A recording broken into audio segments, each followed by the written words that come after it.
Let's see.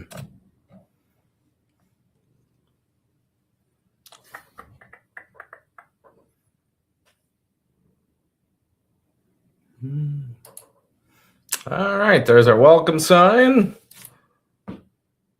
And yeah, see, we're just playing with all of the buttons here. All right. So welcome back to What Are We Watching? And as we know, it is Oscar weekend. Buddy, you need to. Yes, I know he has opinions. He has opinions on Best Picture, and he's sitting directly on my ballot. Like, you cannot sit on my ballot, like literally anywhere else but the ballot. Like, you're like, let's. There you go. All right. So we have Oscar predictions going on, and as we know, it's a cabal. It's a cabal of liberals. It's a cabal of liberals making the decisions and telling us what to watch. Oh my god! And I jest, but it also, yeah, it's like LA. Like, it is. It's a liberal place. Like, 10 years. It is filmmaking. It's more liberal in nature, but more in recent years. And I don't know if it's that older generations had more life experience, but the younger generations care much more about the activism than they necessarily care about the storytelling. So it's sort of a running joke if you're a tinfoil, it's the tinfoil head is a joke, but it's not, where you can make a solid guess of what can win based on the politics of the film. That being said, I'm like a big thing with making um my Oscar predictions. A lot of it is there's a lot of movies, and it's really hard to get all of them in, and I have not gotten all of them in this year because it's just, again, life. Like, and this is something with every human being, left, right, center, everybody. You got life to do, so you don't have time to watch every movie under the sun unless people are paying you to do it.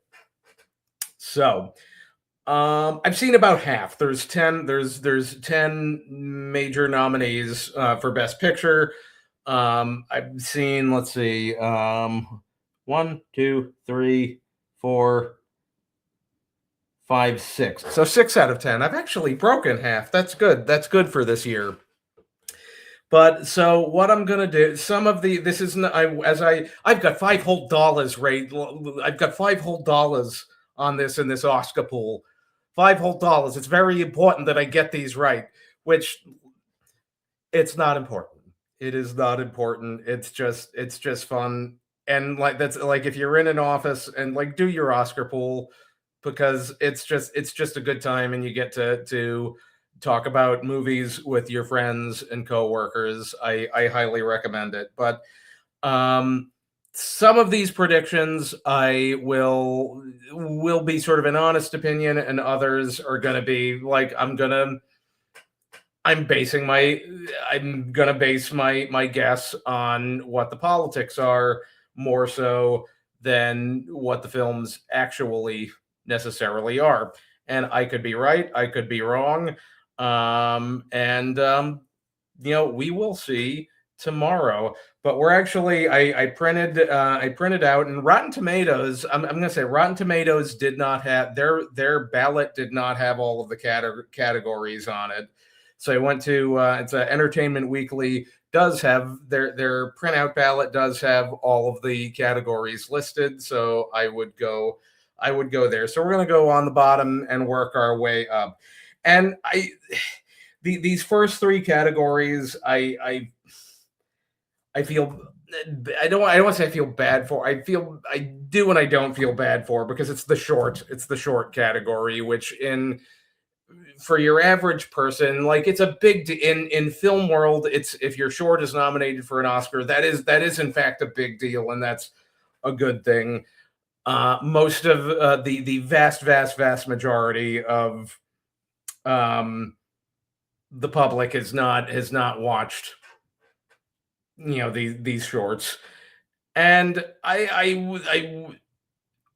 I'm very pro short film. One of the things I do every year, and it's if you're interested in, like, if you're in high school and you're interested in film, you need to find your local city and find your nearest 48-hour film project and participate in it. Basically, that's you've got 48 hours to write, shoot, cut, and deliver a short film.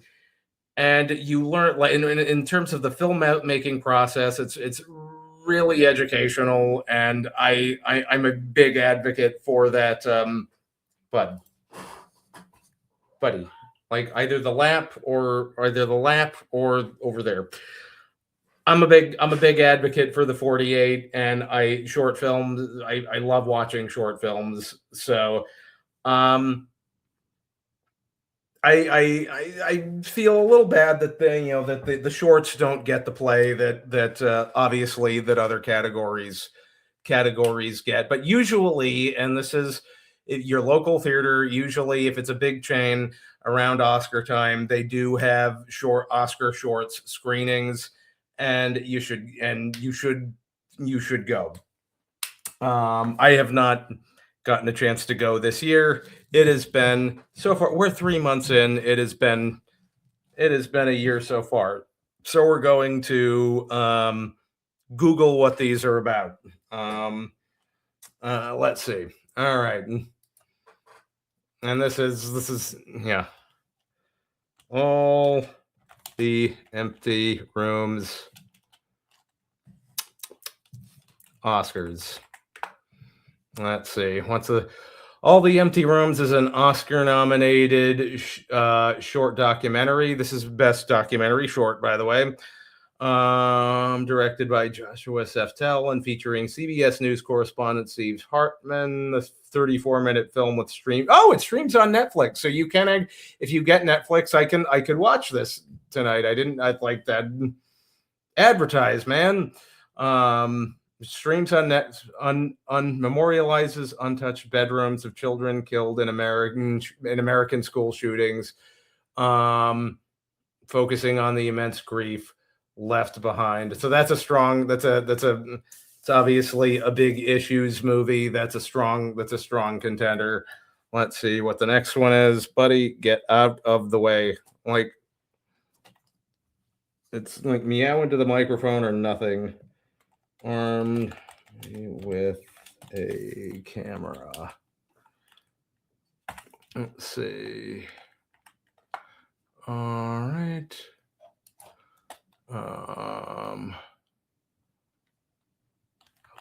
What?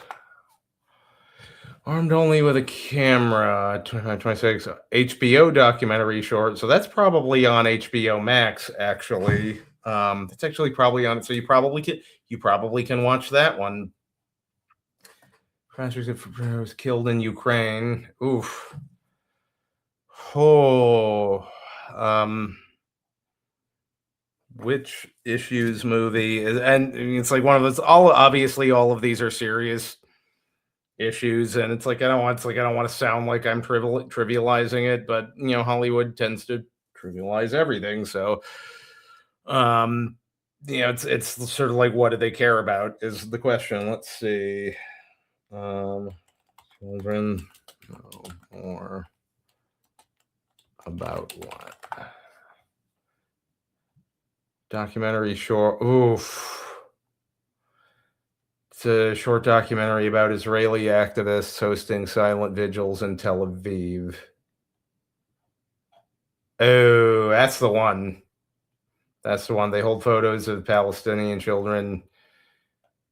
Ooh, Lord God. Just like the thing is, all these are fucking serious, heavy topics. So it's just like, it's, I don't want to, it's again, it's like not making fun. I'm just trying. Basically, what does Hollywood care the most about? I think that might be the pick. The devil is busy. Oscar nominations about what? I do love the Google sort of little summary that we get now. on a single day, women's health care. Oh, God. Oh my God. Like every single one of these topics, it's just like we've got, you know, shootings, Ukraine, Israel, Palestine, abortion. Um, oh, that's a contender too. Fucking hell. Perfectly a strangeness.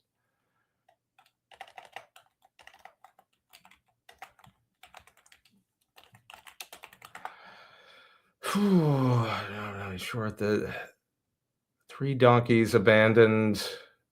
Three donkeys navigating an abandoned high altitude astro observatory in Chile's Atacama Desert. That's is a sensorial worldless film exploring themes of cosmic wonder, technology, and animal consciousness. That's I don't say like of all of it's like of all of these shorts. I mean, that sounds the one like the that I'd enjoy the most.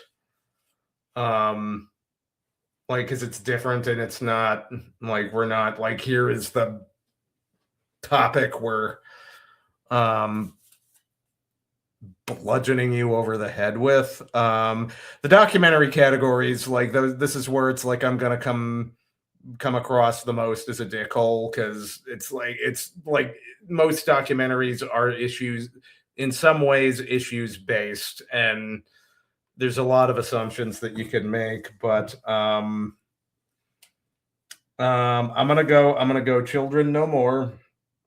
I think the Israel Palestine is the that's the going to be the topic du jour for Hollywood. It would have been I honestly it would have been between that and abortion are the two topics that that if I was to pick one that they're going to focus in on, then um but ugh, God, moving on to animated short. Animated short is a little interesting. Because I don't know that animated short is as much narrative based as much as how innovative does it look. Because you can, if you're doing short form, you can and you have something really bold, like sort of visually and interestingly bold to do to sort of really you know flash your mark out there. Um, like that would be to what would you do it? And it's just like this is again. It's like I am I'm 100% no pun intended shortchanging these movies. Butterfly Oscars 2026. What's 15-minute short. Hand painted French produced film. Jewish Olympic swimmer who survived Auschwitz to compete in the 1948 Olympics. That God, I would watch that. And these stills look really pretty.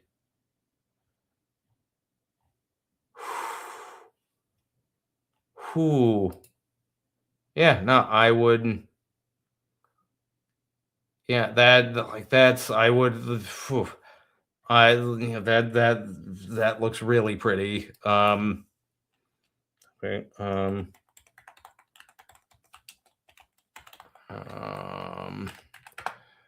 yeah, this will probably speed up as this one in Forever Green.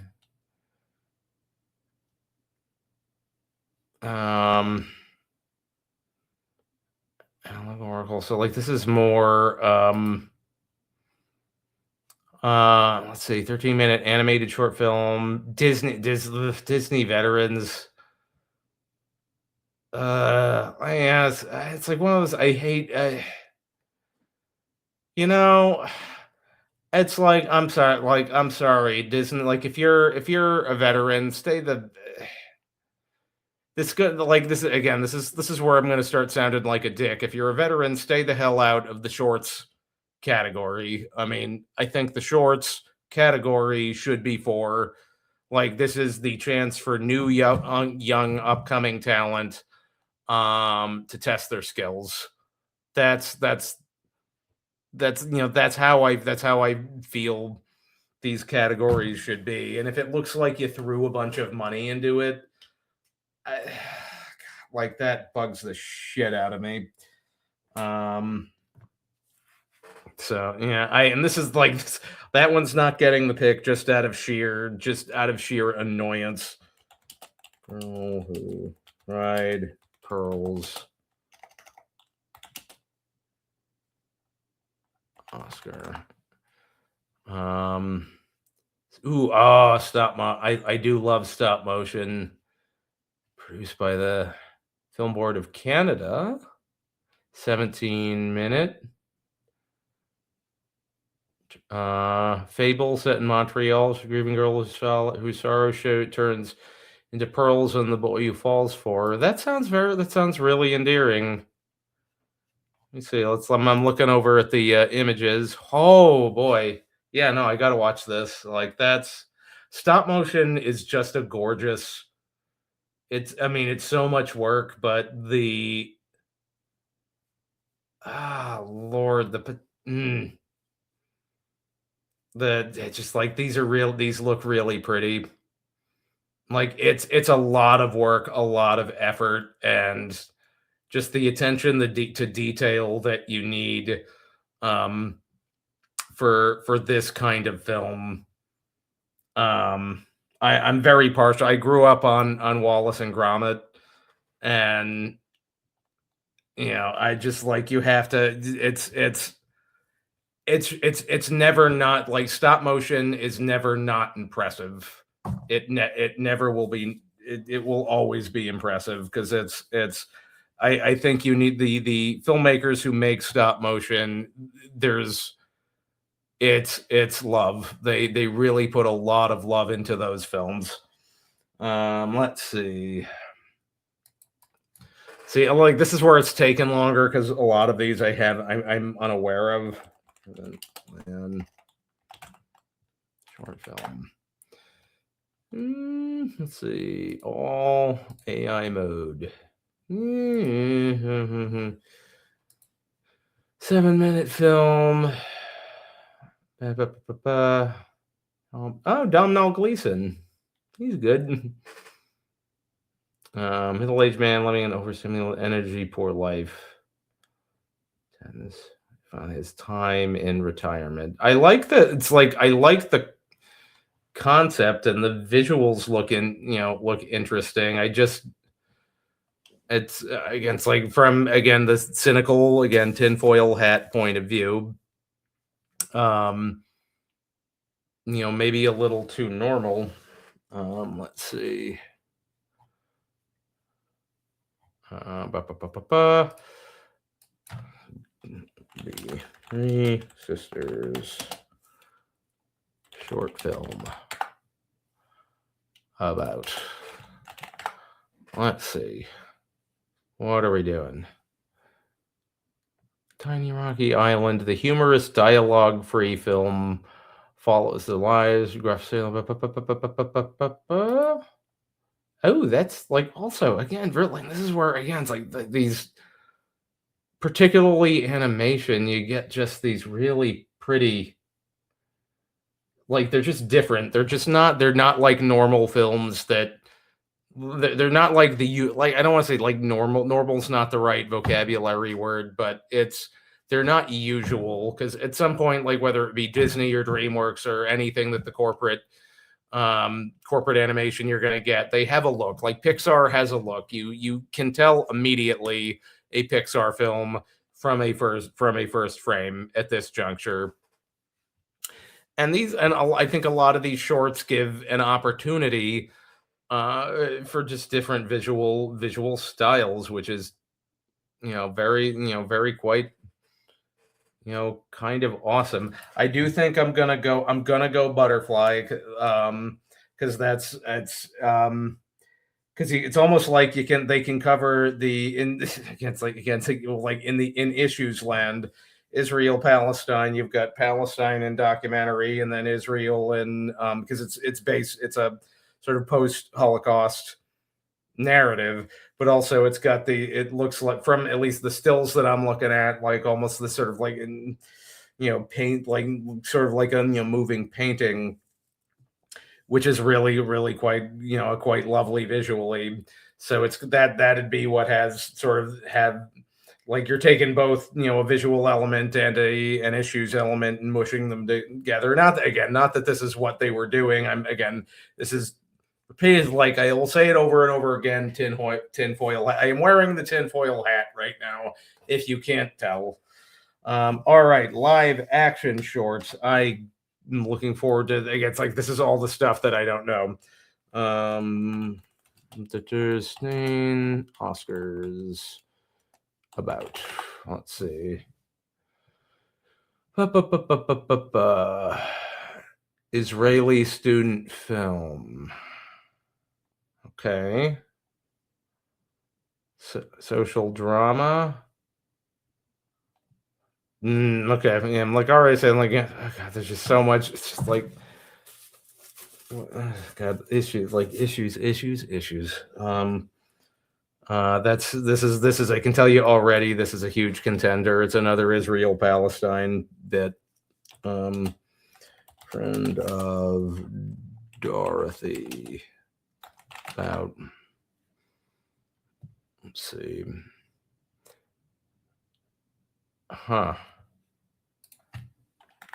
Short. Got to drill down on this one. I got. Like wow, I really need to. Oscars 2026. Like wow, like Oscars 2026.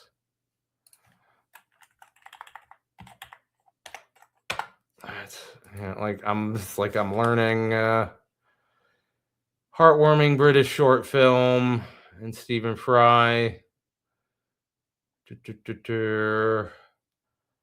Lonely theater loving widow queer teen making it a crucial favorite strong contender for the award. Which like oh God, like that's again it's like if I'm going on issues, like what's more hard hitting? Jane Austen's period drama. Team. Let's see. Oh, Lord, this will speed up. I swear to God. The satirical short film. Period.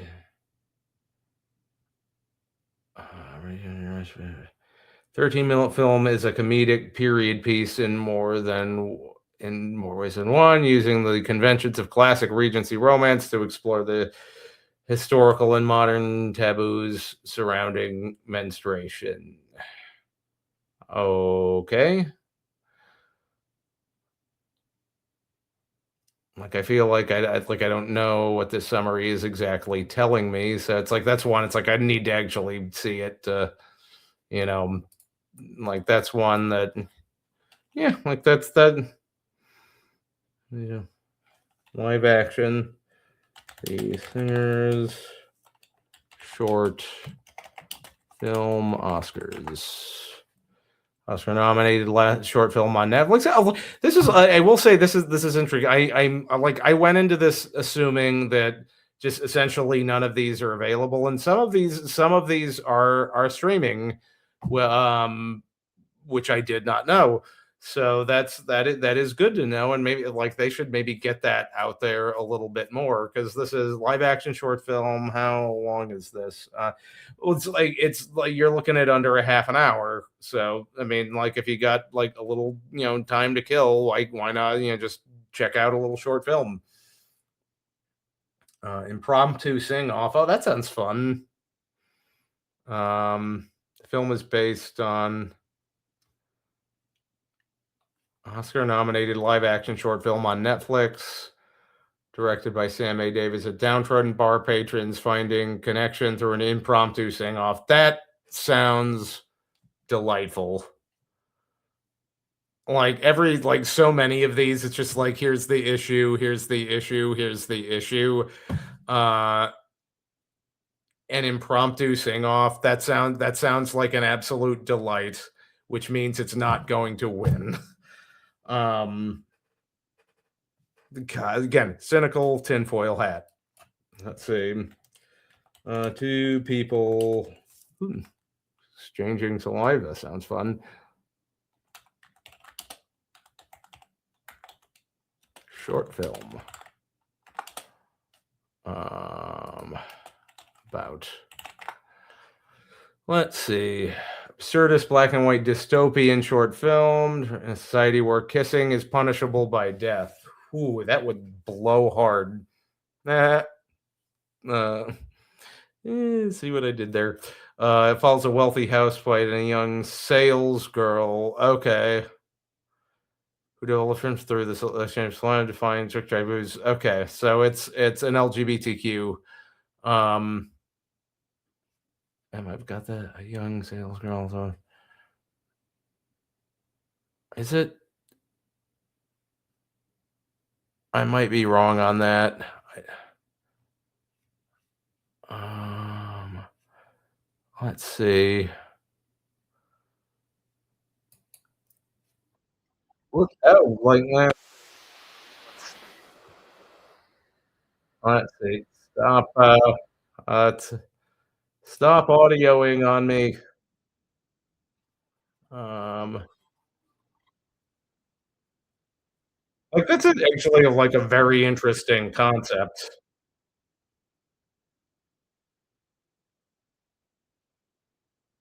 It looks cool. I love the black and white.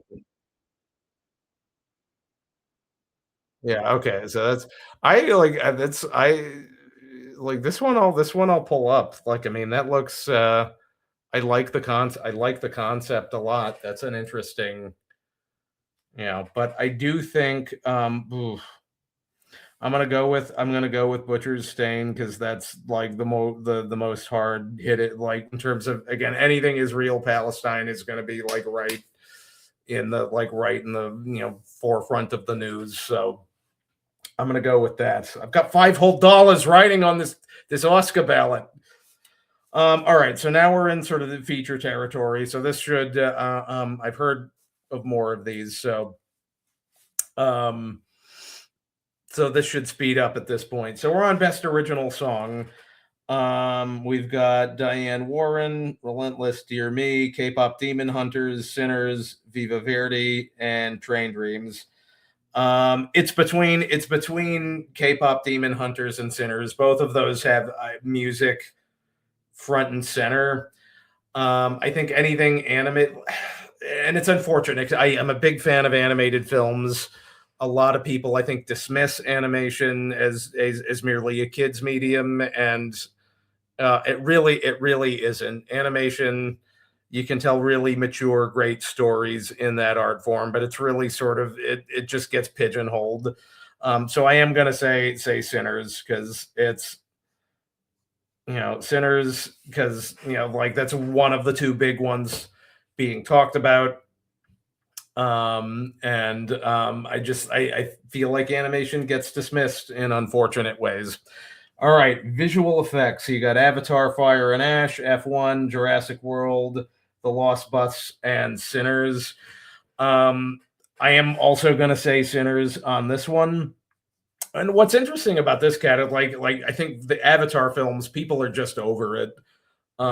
It's just like I look, it's just like, oh, Avatar.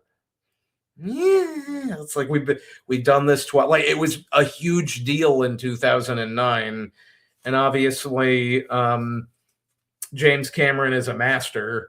Um, and it's a great looking. I saw it. It's a great looking movie, but like we are at the unfortunately for James Cameron and Avatar, we're a little bit at the who cares in terms of the general public category. It's the first one looked great, the second one looked great, the third one it still looks great, and but I mean, it's like it's the same, and what's new.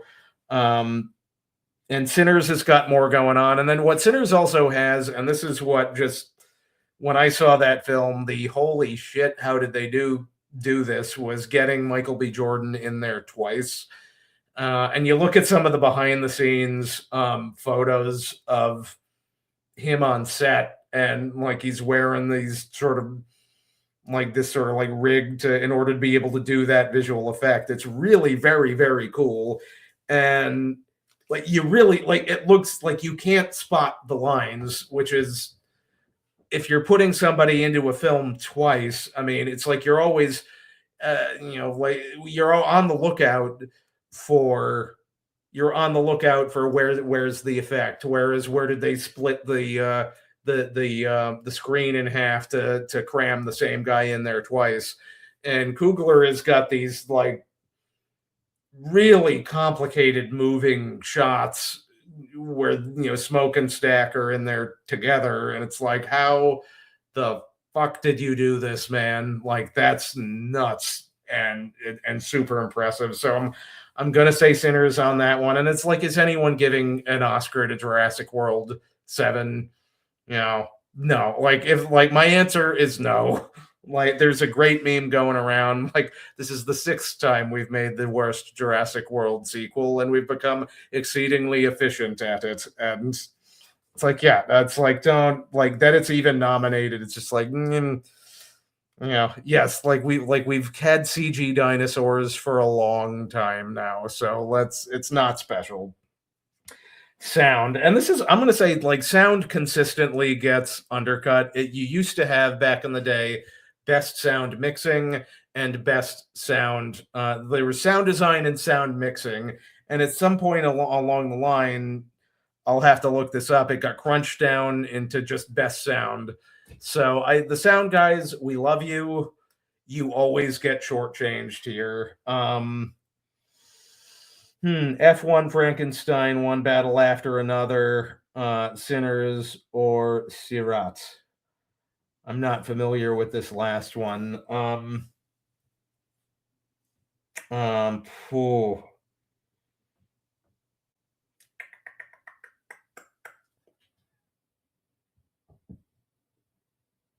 God, looks like you got like there is a lot going on in One Battle After Another, but also like Sinners is a horror film, and Sinners is a horror, and it's the sound is so important in that genre in terms of building an atmosphere. For some reason, I think they're gonna. There's One Battle After Another. I think that's one to. I think and this is one thing. I'm going to throw it to One Battle After Another. This is one thing I think people are. And this is just a gut feeling. Apparently a lot of the betting markets have got a lot on One Battle After Another. I don't know that that's going to bring home as many as people think. Again, tinfoil hat. I could be wrong. Thing. I have bad hair. All right, original score. That one. I mean, Sinners for sure. Again, like it won the Globe. Music is an important theme in the film. They knew that and they really stepped up. So I'm gonna say Sinners. Makeup and hairstyling, that's got to go to Frankenstein. I mean, anything with Guillermo del Toro, you're up against the best of the best of the best of the best. Guillermo is like just visually speaking, whenever he makes a film, the makeup, and my understanding is he came out of the makeup world, so everything he does it just looks spectacular. And his Frankenstein's monster, it's unique looking, it's different from other variations, and it's physical. Everything Guillermo does, it's like it feels like he could reach through the screen and physically touch it, and that is a big that's a big benefit. Like, the CGI is great, but at the end of the day, I feel like our eyeballs always know what's real and what isn't. And when it's clear that we could reach out and like, if we could just see, touch it, to go the Jurassic Park route. But that means that I think that means a lot to people. So I'm gonna say Frankenstein. Okay, like I have a bone to pick with this one. Why the fuck is Avatar: Fire and Ash nominated for best costume design? It is a CGI movie. There are no fucking costumes in that movie. There is not an article of clothing, to my knowledge, that was made. It is about CGI blue people. Why is that here? Why? That annoys the shit out of me that Avatar is on this list. Um, and obviously, costume design it's very favored toward period drama. So basically, all of these are period in some way. Frankenstein, you got I think I believe the 1800s.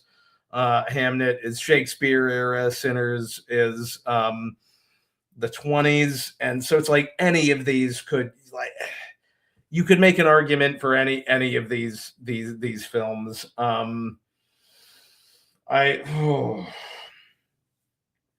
I'm gonna say Frankenstein. Part of it is I Frankenstein I really did enjoy, and it's just it's so sumptuous to look at.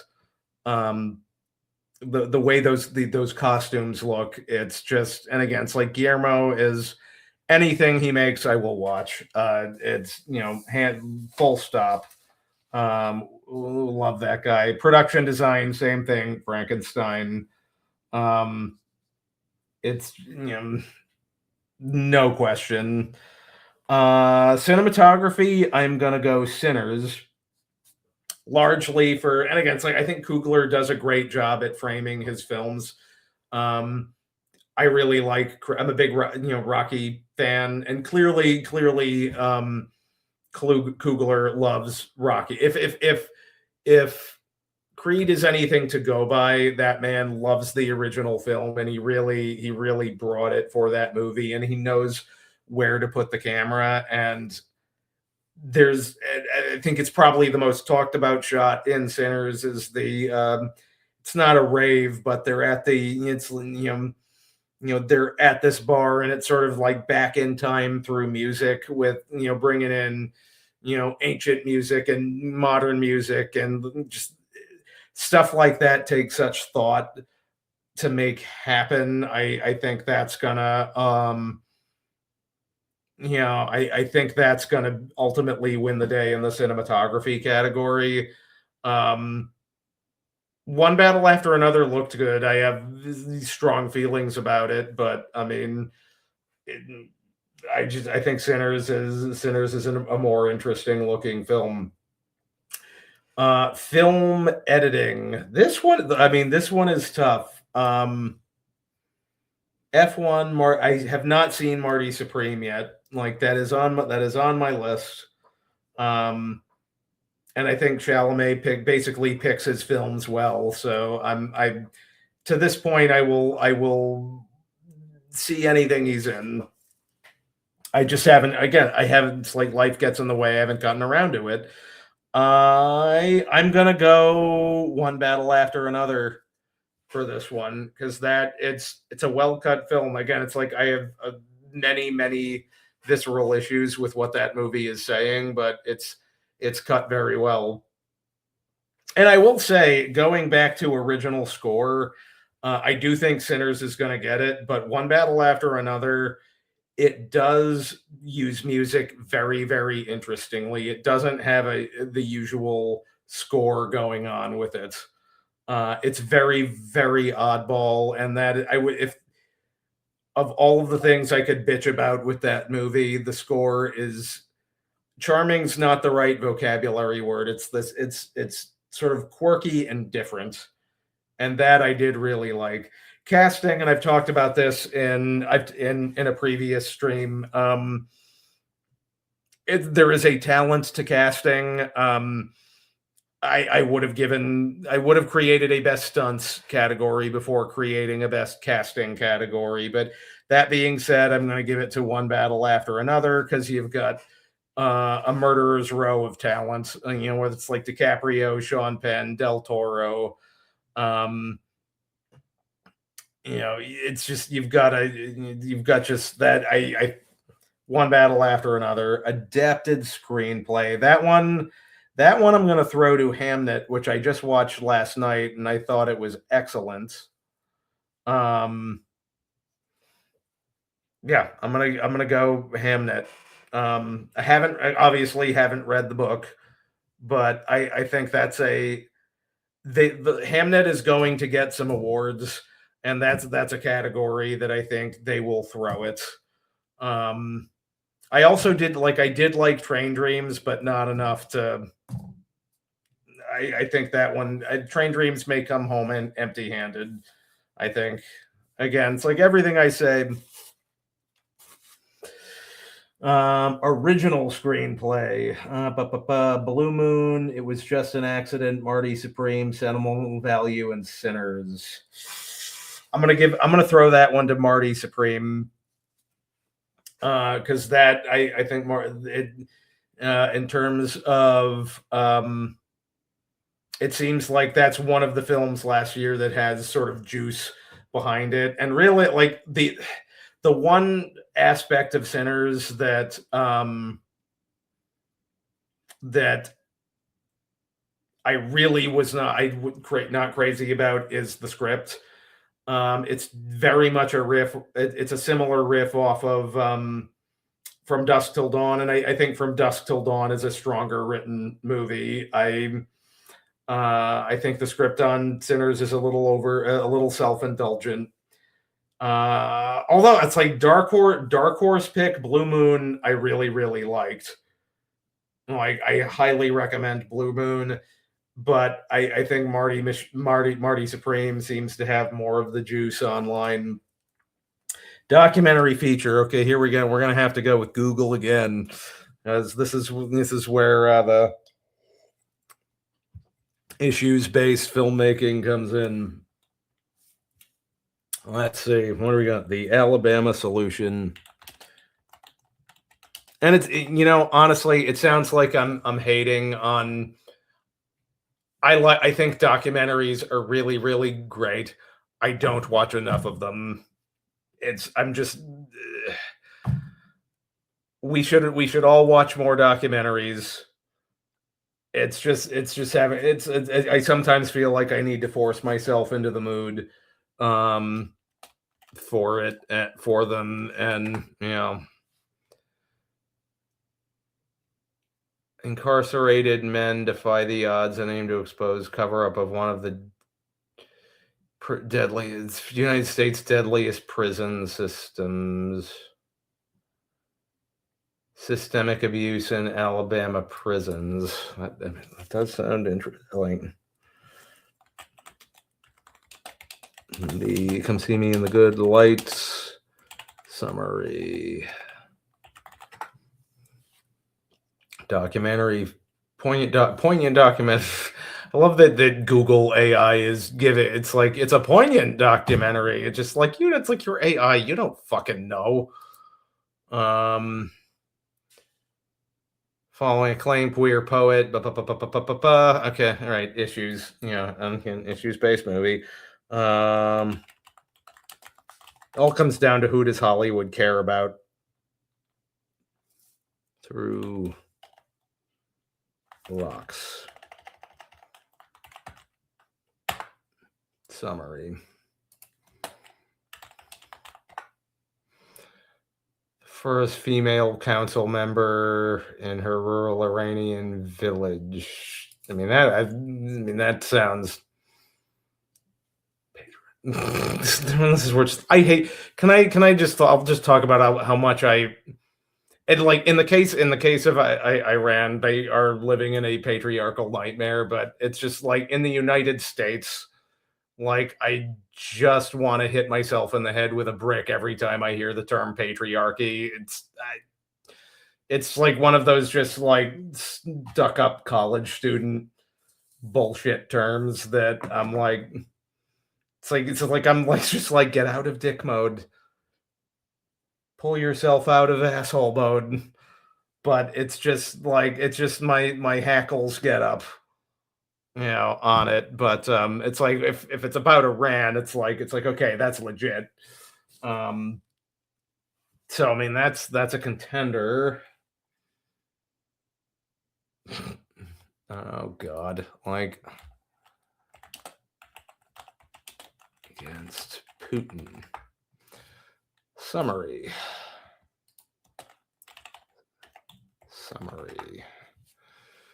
Documentary, Russian teacher who whistleblower. I mean, which that is secretly documents and the forced pro-war indoctrination. That sounds. This could be a contender too, because this sounds interesting.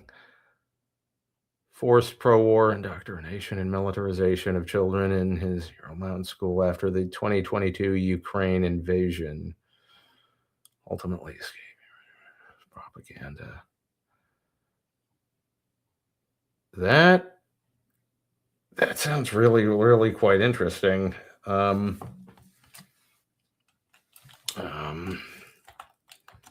perfect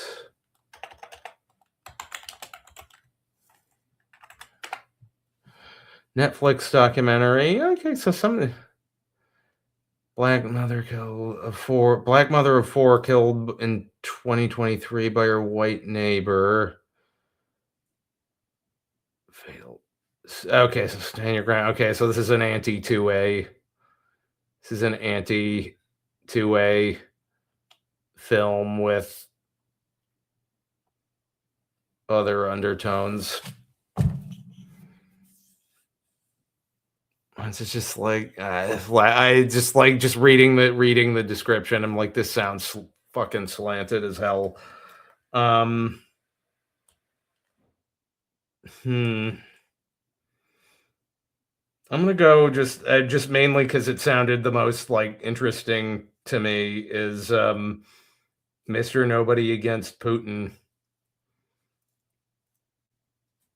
Like I kind of like that because that's like of all of these descriptions, that's one that sounds that's the one that sounds the most fascinating. All right, moving on. Animated feature. K-pop Demon Hunters. There's no other like that is the animated movie that captured the zeitgeist last year. And I haven't I need to watch. This is a movie I need to watch. I'm fascinated to see it just because it's like you don't have a good it's like Zootopia 2, like who gives a shit. Elio, I've seen review after review where it's Pixar's worst movie, so why is it here? There's a couple that I have not heard of, but like everybody seems to be talking about K-pop Demon Hunters, and I kind of want to know why. So I think that's going to be the pick there. International feature, I'm going to go The Secret Agent. And I'm going with The Secret Agent because my theory here is that if an international film is nominated for both Best Picture and International Feature, it will win International Feature. It'll get International Feature, but not Best Picture. That is my logicing myself through this. All right, so this brings us to the last big 1, 2, 3, 4, 5, 6. We're getting to the good stuff now, finally. No, that sounds the most generally the stuff that the average viewer is like. Everyone wants to know about picture, director, actor, actress, supporting, actor, actress. So you've got Elle Fanning, Sentimental Value, Ingna Ibs. Oof, I'm gonna butcher this. Another actress from Ingna Ibstotter Leleus.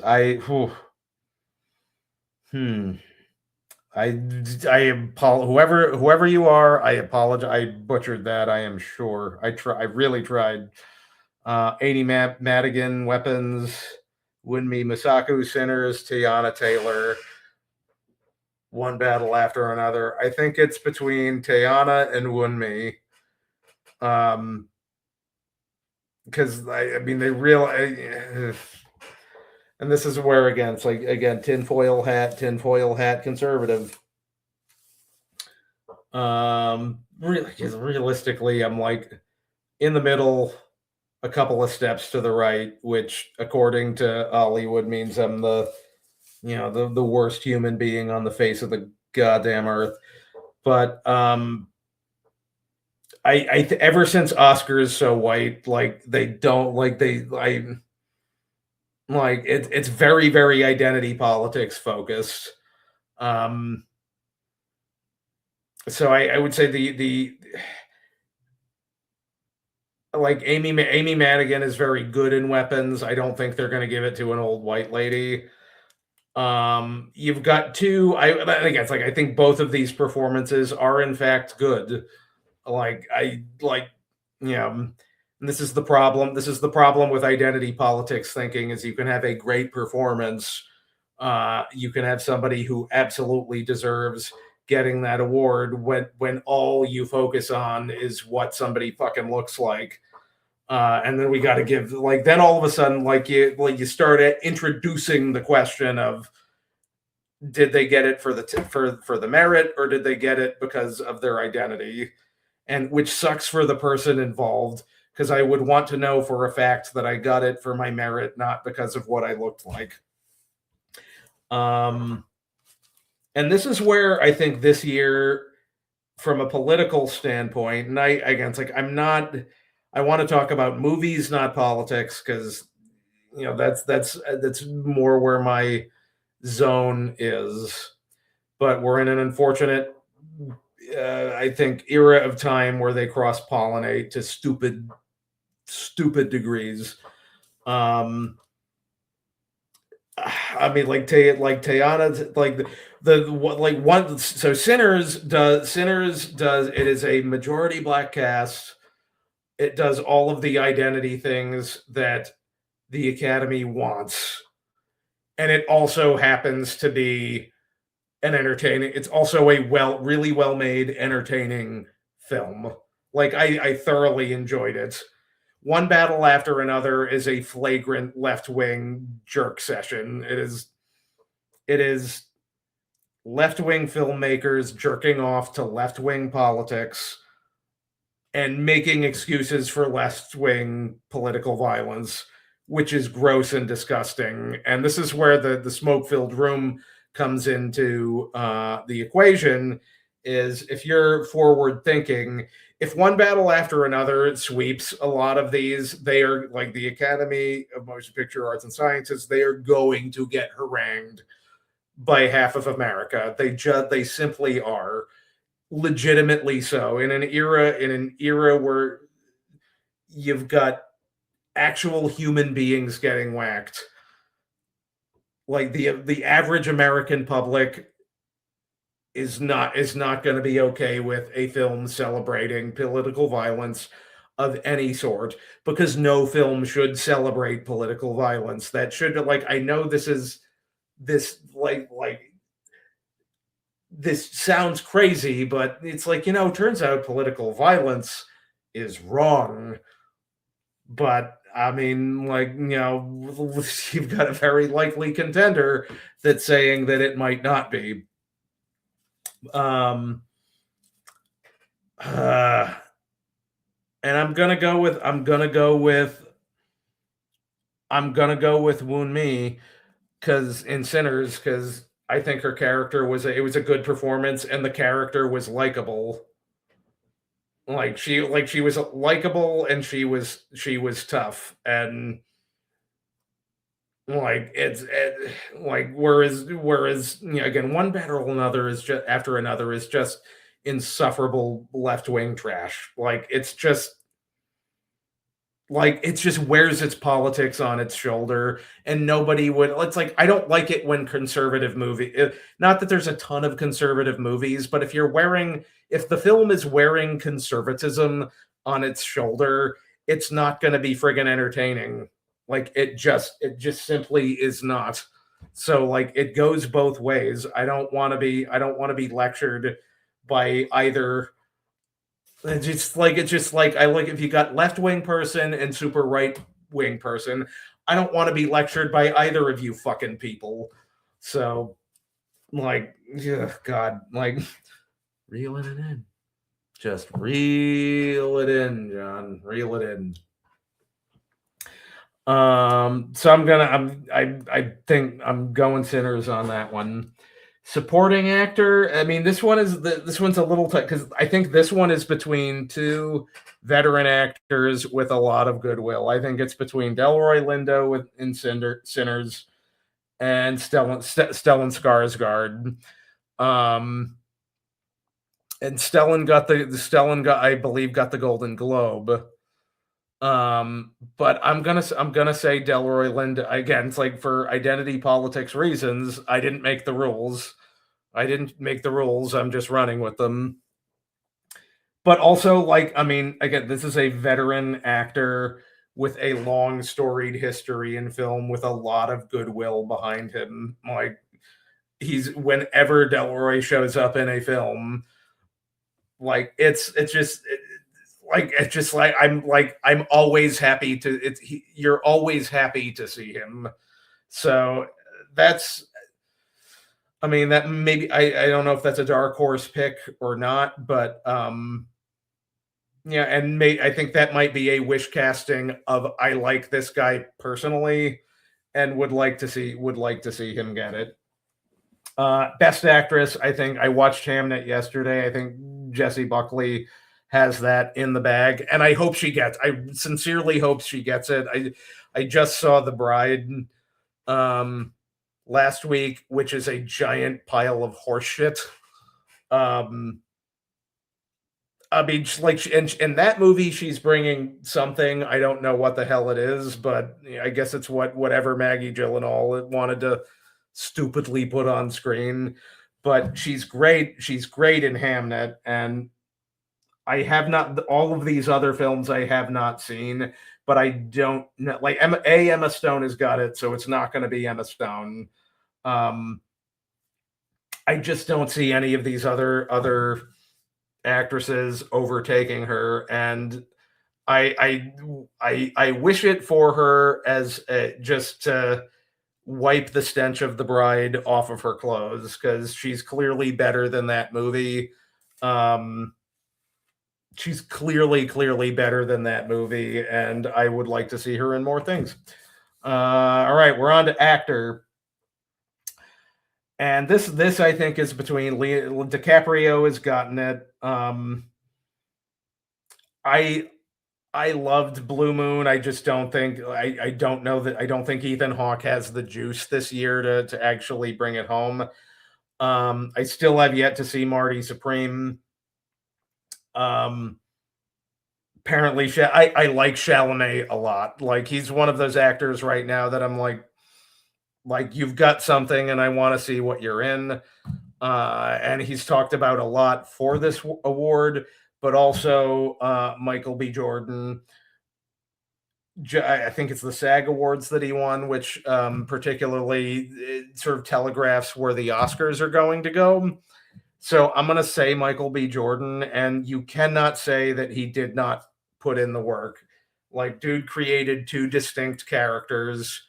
Um, there was a lot of visual effects that he would have needed to be heavily involved in order to make that happen, and including like just facial ticks and just different really putting in a lot of physical effort to differentiate two brothers because they're twins but they're not the same, so there's a lot of work in that he would have had to put in. So I it's like you're getting all. I think you'd be getting all of it from a tinfoil hat political perspective. He is one of the best working actors right now. He put in a lot of work for this performance, and then he's not a white. Like not being a white guy is a huge help. Like because just like Hollywood does not like what like there's a lot of just like again like white guy bad. Um, that's just that's just what's in vogue right now. So I'm going to say Michael B. Jordan. And again, all of these, I'm making predictions. I've got $5 whole riding on this. Could be totally wrong. I lost last year's. Let's just say I lost last year's Oscar pool, so I'm assuming I'm going to lose more of my money this year. But I'm just like I'm going to go on my gut, and maybe my gut is right this time. Director, it's between Paul Thomas Anderson and Ryan Coogler. Paul Thomas Anderson has a history, and I think this is going to be his year of, you have a long history of making great films, so now we're giving you your Oscar, more so for your previous work than for this specific film. Now, Best Picture, I guess, like everybody, like, and I would have said initially One Battle After Another. I'm like, my gut is telling me Sinners, because I think they're really, if they give it to One Battle After Another, they're going to have a really, like, if you're selling film and entertainment to the country, it's a problem if half the country thinks you seriously wish them ill. And I think there's like, that award will get, they're not going to want to deal with that. Whereas with Sinners, you've got a film that was generally liked by broad swaths of the public. It does many things right. I didn't think it was a perfect film, but I really enjoyed it. And it does the identity politics things they like without the baggage. And so that's my tinfoil hat, smoke-filled room on what's going to win Best Picture. I think the upset is going to be Sinners wins over One Battle. And what do you think? What do you think, Kat? I'm a dumbass. The cat says I'm a dumbass. Well, we'll see. We will see tomorrow. Anywho, those are my Oscar predictions for this year. We'll see what happens, and I've got $5 whole riding on this. So hopefully I win I win 10 whole dollars. I could win $10 whole. We'll see. I did not win last year. We'll see how the Oscar pool goes this year. Hopefully the show is not insufferable. It will be insufferable. But y'all have a good weekend. Watch some great movies, and I'll see you next time.